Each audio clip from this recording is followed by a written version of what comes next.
Welcome to the Debug the System podcast. On today's episode, we're going to play an excerpt from the Day of Action in Sacramento, California for AB 280. That's the California Mandela Act regarding solitary confinement use in California.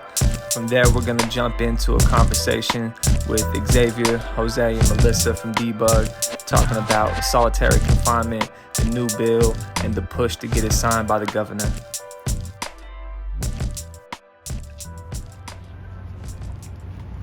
Buenos dias, how's everybody doing? Good. All right, I'm also here with Melissa, and we're from Silicon Valley Debug. What I want to talk about is why this is important. So in California, historically, they've used solitary confinement to break the spirit, to deprive people of their humanity because of their family, because of their friends and associations, the neighborhoods they come from, because of their political beliefs.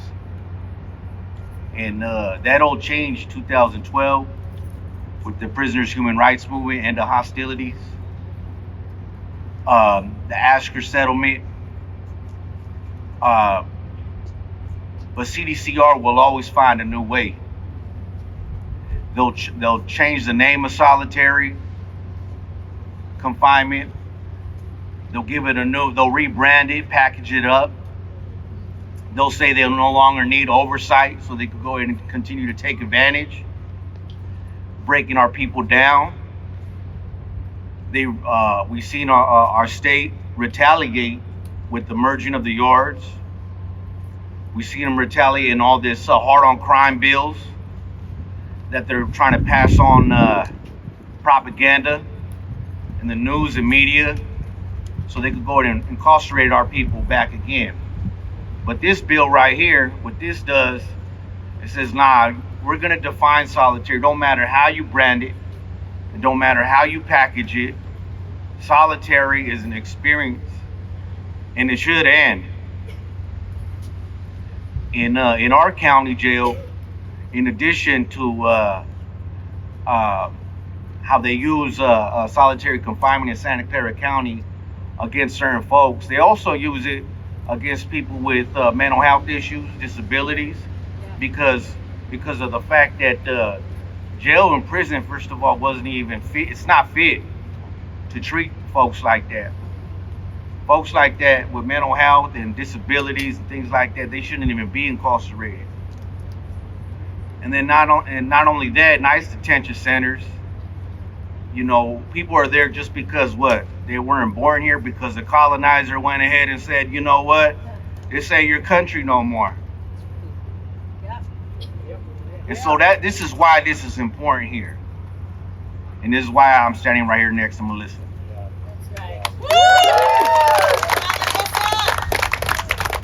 Hi everybody, my name is Melissa. I am with Silicon Valley Debug. So I've been supporting my loved one who's been in solitary for about 3 decades already, who continues to be in solitary right now. He doesn't have to tell me that he's hurting. I know he's hurting.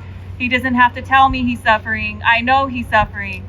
People ask, like, why won't Governor Newsome sign this bill? And we know that those emergency regulations got passed or implemented last year. And I think he's piggybacking off of that to say that he did something when really my loved one can't even make a phone call, can't have a visit. So those emergency regulations don't even do anything. He's there without oversight. You can search his name in under the CDCR database. His name won't even pop up. Like, nobody knows where he's at. So I just hope that Governor Newsome will stop being weird and end solitary. Thank you. Hi, my name is Jessica Solis, and I'm supporting AB 280 to stop solitary confinement in immigration, juvenile hall, pregnant women, people over 60, and people with mental health issues. I am formerly incarcerated, and the first time I was in solitary confinement, I was 13 years old. And I'm here to testify that it is torture, and I had to survive hearing all the screams of the other little kids begging for their mom, and and me trying to keep my mind sane by singing songs. And even though I was breaking and dying inside, this is torture that's going on all over California. And for the governor, I need the governor to try to hear our stories and hear all the pain that we went through as children, because when you lock a child up in a cage, they're forever going to be in that cage. And it goes on to my adulthood, where I ended up serving 17 years in prison because, I was a troubled kid. I came from foster homes and in and out the system, and nobody ever asked how you're doing. They just lock you in this cage and lock you in the hole, which they call the box. And the box is torment and it's torture, and something needs to change so that our children and our future and the pregnant women and all these other people that are dealing with this torture needs to come to an end. You are listening to the Debug Podcast. Hey, you listening to the Debug Podcast. Hey y'all, you're listening to the Debug Podcast.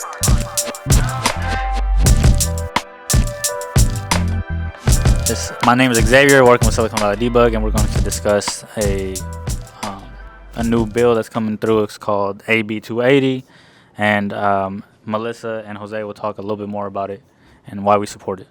Hey everybody, my name is Melissa. I am with Silicon Valley Debug. We are here today to talk about AB 280, the Mandela bill, also known as the California Mandela campaign. I will pass it to Jose. Hey, how you doing? This is Jose with Silicon Valley Debug. We're trying to push the governor to pass AB 280. So can you give us a little bit more background about what AB 280 is or what it does and why? Just maybe explain what it is and what it does. So AB 280 will limit solitary confinement to 15 days. It will also give relief to those in ICE detention centers.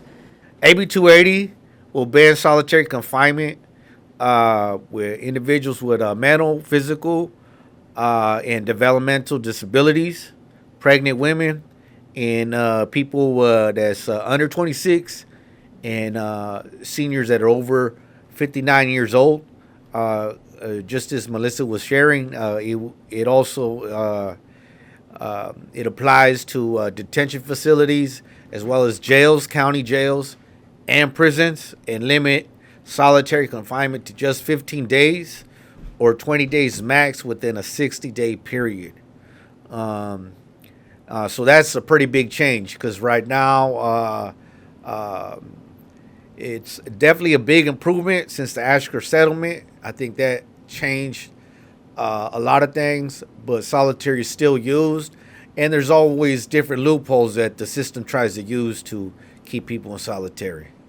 Yeah, I also want to add that the Mandela bill takes from the actual Mandela rules. People can currently still be held in solitary indefinitely with the emergency regulations.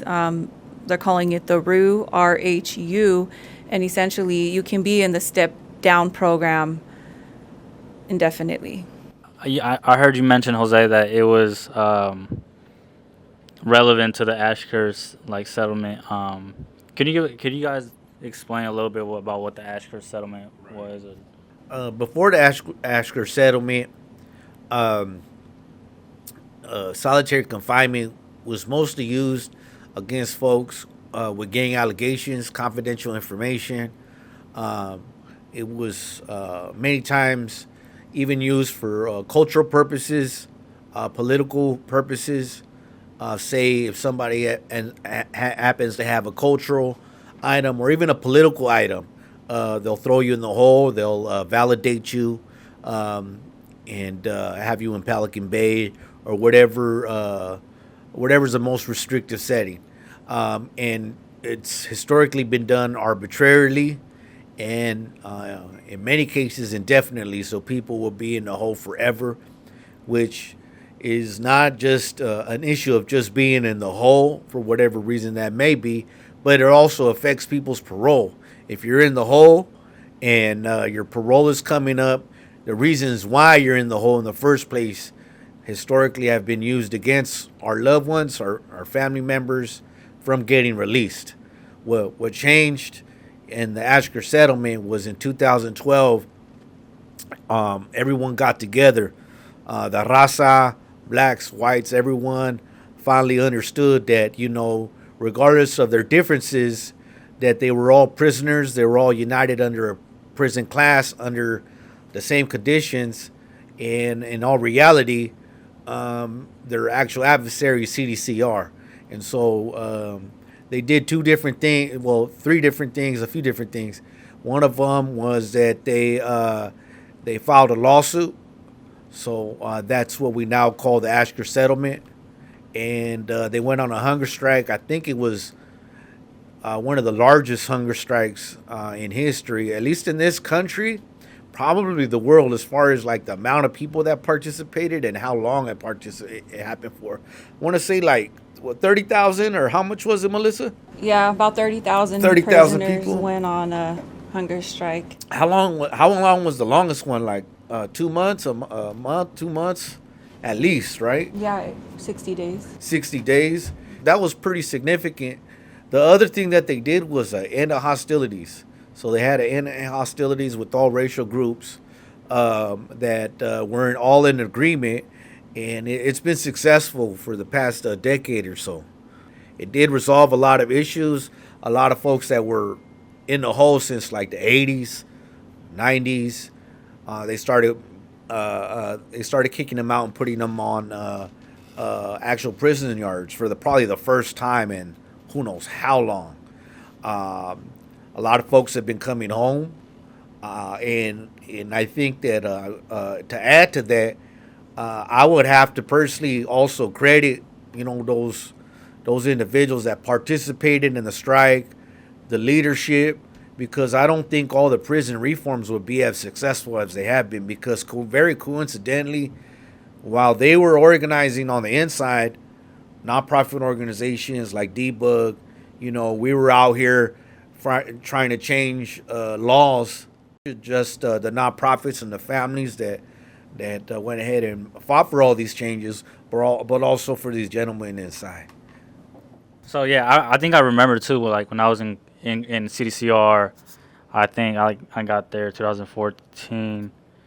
They were gonna do another hunger strike that year, and that we didn't end up doing because I think the Ashker settlement ended up going through. So, and that's what released people that were currently in segregated housing unit, right? Doing over 10, 15, 20 years. And you said that this AB 280 Mandela bill is in response to that, because I think what people don't know about the Ashker settlement was that I think the state or something, they reversed that settlement, right, or that action. Yeah, that reversed it, which, even though California has a liberal image, the oppressors, always scheme to take back our victories. So we always have to be constantly vigilant, and it's a constant struggle. And so one day our victories will turn into a defeat. Although the Ashker settlement did change a lot, just as Melissa said, is CDCR will always find its way. Administration will always find its way, loopholes and what have you, you know what I'm saying, to put people back in the hole, to validate people and so on and so forth. So it does, it has fixed a lot of things. It has changed a lot of things. I think one of the ways that the CDCR, the system, has fought back was implementing or fight against the Ashker settlement, to be counter to it, is the non-designated yards. Some people call them merge yards, 50-50 yards. Whereas, I think some of the goals for the end of hostilities, to end indefinite solitary confinement, is for folks to be able to have access to visits, for folks to have access to programs, and things like that. Whereas we all know most of the programs are, although I think there's programs on all yards, you know what I mean? There's some with limitations, but for sure the best ones, and correct me if I'm wrong, Xavier, that the best ones are always going to be on those level 1s and level 2s, right? So yeah, I mean, in terms of programs, yeah, the lower level that you get, the more access you're going to have to programs and different materials or access to certain things. There are some facilities that, are like a level 2, level 3. So the programs, that facility gets, the funding as equally. So they get, sometimes the level 3 has access to them too. But most than likely on the majority level, the level 1s, level 2s have more access to like programs. Right. Visits and stuff like that. A lot more leniency, a lot more rights are given. Right. So I would say that with this is that because right now there's just the lawsuit, and then there's also like the oversight, right, Melissa? There's like an oversight committee that there's some issues there. I think that they may no longer be the oversight. So we're kind of like crossing our fingers on CDCR right now that they're going to go ahead and keep implementing this Ashker settlement. But I think what this does, AB 280, is that it makes it law. And not only that, it goes even probably beyond that, is the 15 days. You can't be in the oil for more than 15 days, for whatever reason that may be. Whatever CDCR feels like, okay, we need to put you in segregated housing, the whole administrative segregation, whatever they call it, solitary, whatever the term may be, RHU, because they'll come up with different names. They don't even call it solitary confinement anymore in CDCR. Yeah, and could you had a family member, right, that was in solitary confinement, or the reword is restricted housing. For folks that don't know what a SHU is or what the difference is, can you explain a little bit what that is? Well, I know like the SHU cells that were in Pelican Bay they're not that anymore in California. But I know that when you're in solitary confinement, like you're still restricted. You can't have in-person visits. The programming's not the same. You're limited in commissary. But I think even like politically, it just still looks different for people who are in solitary. Currently, my loved one who's in solitary can't even make a phone call, can't have any visits. So even though like at the very minimum, like he can't even get what you're supposed to have in solitary, a tablet, things like that. Yeah, and I think a lot of people believe that people that are in segregated housing must have done something to earn being back there and isolated and secluded, right? But I've seen, when I was in custody, I've seen them essentially just kidnap somebody from our dorm, not doing anything. They came, picked them up in handcuffs, took them to the SHU, basically, which is what they call the hole, or restricted housing unit, same thing, or the ASU administrators, it's all the same thing in the back. And he was back there for 2 months. And, there was investigations on him. They, there might have been misinformation that they had from their confidential informants or whatever, people trying to get out of something, a debt or whatever, ended up, making the correctional officers pretty much take this guy, and they never found anything. It didn't end up in a charge. It didn't end up in anything fruitful for them or anything negative, any wrongdoing on the individual, and he was back there for 2 months for no reason. So stuff like that could happen. It's not just people be on punishment or disciplinary. It's it's something that's used politically for people that they want to target, people that they want to isolate. It's a power that does get abused in CDCR.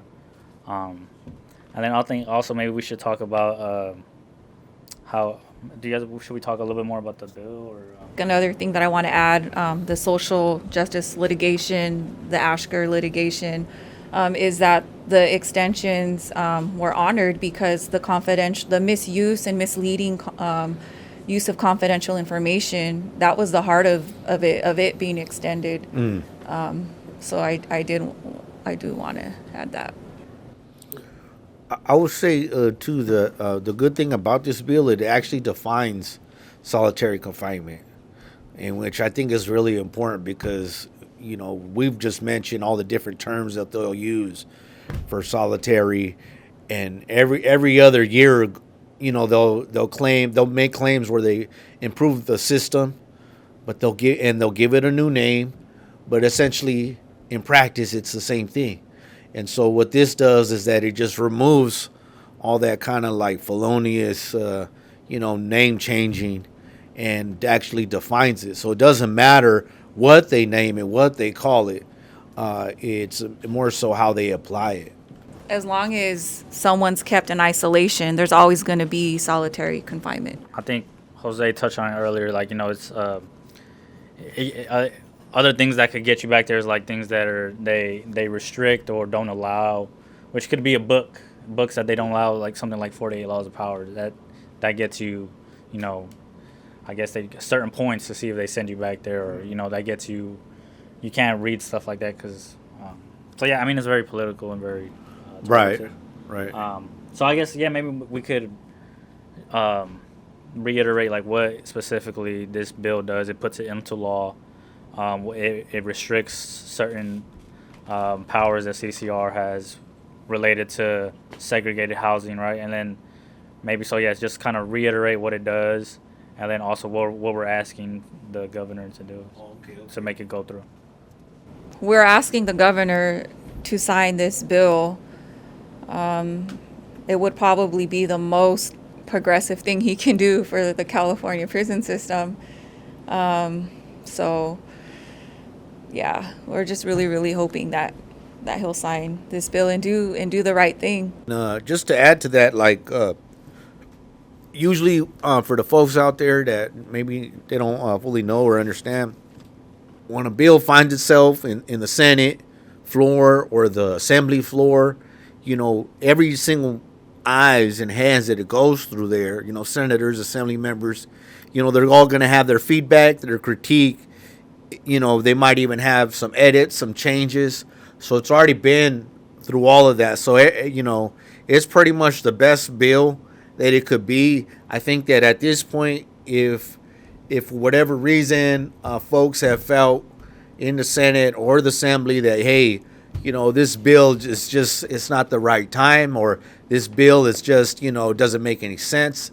It's not good for California. It's not good for our community. That would have happened already. So that's just important to know. It already went through all those hurdles. Everybody's with it. The only person that it's been sitting on their desk and hasn't laid their eyes on it is the governor for whatever reason. There's been folks trying to get to his attention, trying to sit down with him, whether it be his staff members or and so on and so forth. But for whatever reason, it feels that he's avoiding it. I'm not sure why. I know that right now in California, there's a big, like a propaganda kind of campaign that there's a lot of crime going on. We all know that's not true. We're still at the lowest level of crime and jail and prison population that we've ever had in history, especially compared to the 90s. Anybody that's sensible, that actually looks at the reality of things and not just the algorithm on Instagram. You know what I'm saying? Because if you go to Instagram, you feel like, oh man, it's out of control. And although I'm not going to say that it's perfect, no, it's not perfect. But jail reform, prison reform, it works. Programs works. Folks having access to their families and loved ones, and access to, hey, there's a chance. I have a chance. I have a second chance. That works. And so it's all on the governor right now. So that's the only man right now that could make this happen. If he doesn't make it happen, then we're going to keep on pushing it. But I think that day on Monday, August 19th, at the state capitol in Sacramento, we're getting together with folks from all across the state, from Los Angeles to Sacramento, Stockton, San Jose. We're all getting together to make an impression that, there's people, there's families, there's people that are directly impacted, whether it be family members or folks that are formerly incarcerated, that, hey, this is important. This needs to be passed. Governor, it's all on you. Sign this bill. Is it unusual for a governor to ignore or stall signing a bill that's already made it through the same hurdles that this bill? Because it's already made it to a few different levels, right? Right. And what essentially what are those levels like? There's how many? Of how it's like where it's at. It's pretty complicated. Is it?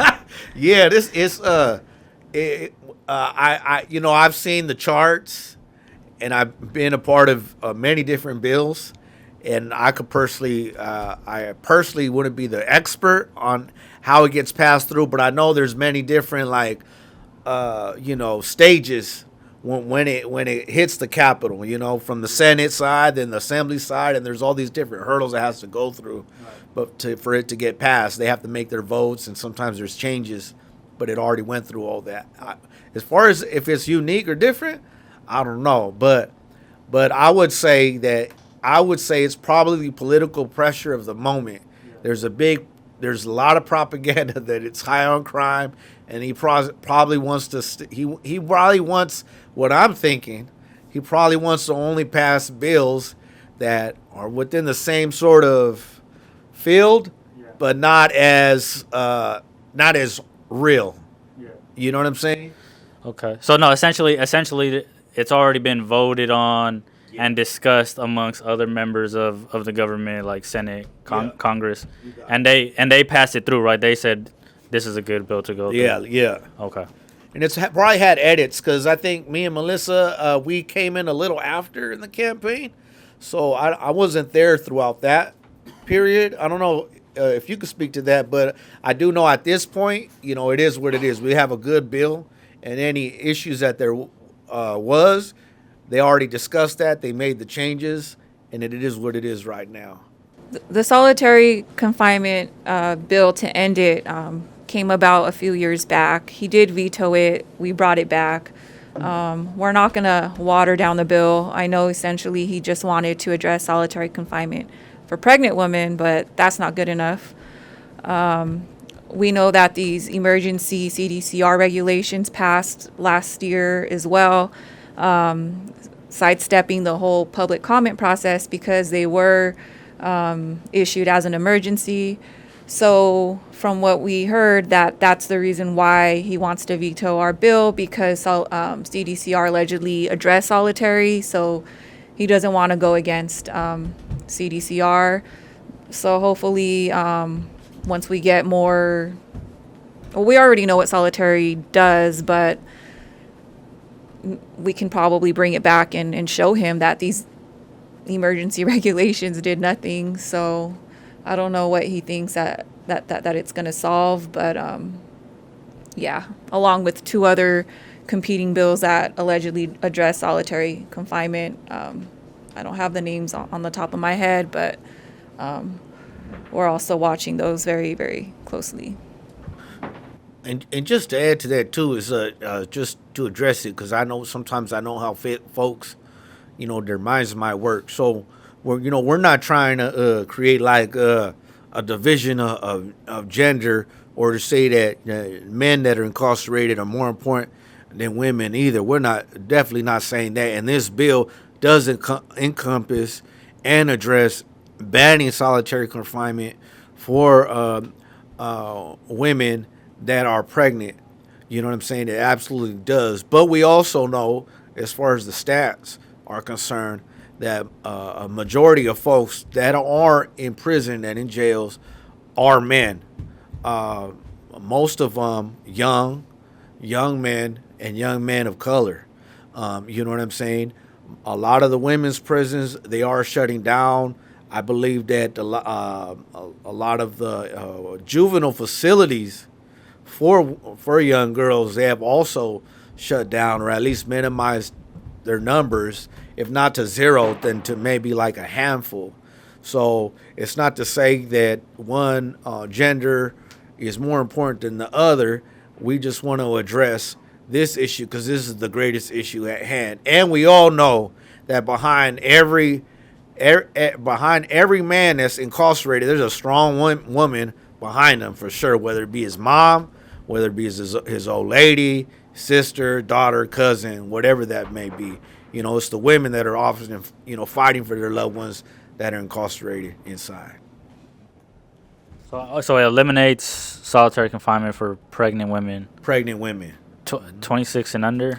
And 26 and under, and senior citizens like 59, I believe, 59 and older. Mental health too, or no, not mental? Mental health, people that have like developmental issues. I mean, that would make a big change, because I know in Santa Clara County, one of the biggest issues we've been fighting is like, the tear gas. Yeah. And we know that they use tear gas almost exclusively on people that have like mental disabilities. You know what I'm saying? They have some mental health issues. Mostly for folks that are like found incompetent for court, they're using the tear gas on them, but nobody's talking about the fact that they themselves are in the hole too. You know what I'm saying? For whatever reason that is, but my answer to that is like, for one, the hole ain't gonna resolve anything. Tear gas ain't gonna resolve anything. These people need help. Especially folks that have why do you have people in prison that with developmental issues? You know what I'm saying? That doesn't make any sense. They doing 10, 20 years? What are they gonna learn? You know what I'm saying? Like they need the proper help and medical and mental health attention that they need, not solitary confinement, not prison. And that's basically what makes this unique, is because usually when there are reforms, they really don't address specific populations in prison, especially those who they, consider political. So this bill really does take care of everybody. So yeah, that wraps up today's podcast about AB 280, the Mandela bill. We're asking the governor to sign it through. There's enough Californians that agree that this bill should pass. So we're asking the governor to basically sign it through. And that wraps up today's Debug the System podcast. Thank you, and we'll see you again.